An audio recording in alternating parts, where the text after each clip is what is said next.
It's a full-blown immigration overhaul. President Joe Biden continuing to undo the policies of the last administration with the stroke of his pen. Moments from now, Biden is set to sign 3 more executive orders on the issue. One of them will create a task force to reunite families separated at the border.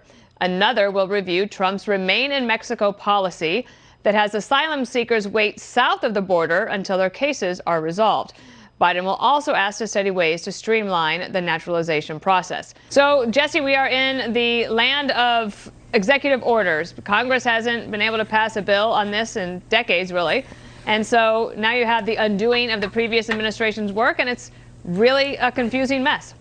Well, if you listen closely, Dana, you can hear the cartels cheering Joe's EOs, because now the coyotes can come over and bring a body to our soil, and Joe's not going to do a thing. You kill the Remain in Mexico deal that Trump struck with the Mexican president, where they have to stay there and await asylum. You get rid of that, you're bringing back catch and release.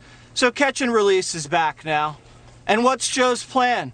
He says, oh, we'll just send millions down to Central America. How's that worked out for us for the last couple decades? Those countries really going to build a thriving, safe economy so all the young men don't flee north?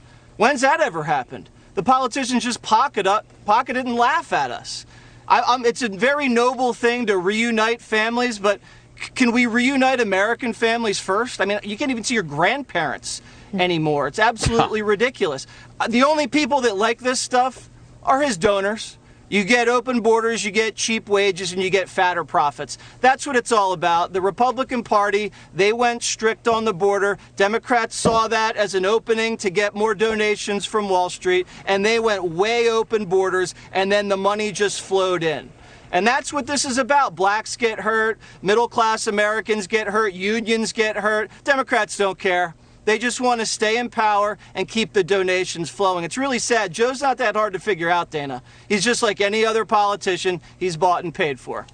It has never been about separating children from their parents. And to pretend that that's what it is for the past 4 years has always been a great deception on the part of the Democrats. It was about separating children from unrelated adults who were unseemly people.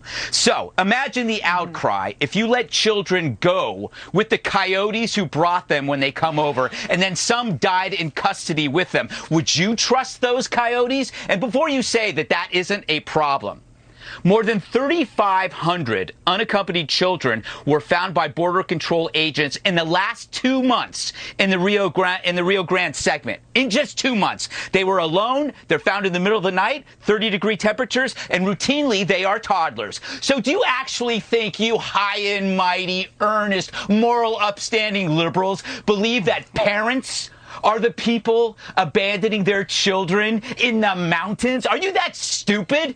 Obviously, they are smugglers, and you can't leave children with smugglers. That was the whole point of this. And so I guess Joe gets to pretend that he's empathetic, but this isn't empathetic at all, especially, as Jesse said, to Americans. You're going to drive up the need for smugglers. That's already happening. You're going to redirect employers to cheaper labor, as Jesse says, and you're going to apply pressure to a system already in crisis with COVID. But I guess you get to look really good and feel great about reuniting families, even though it's a load of bull.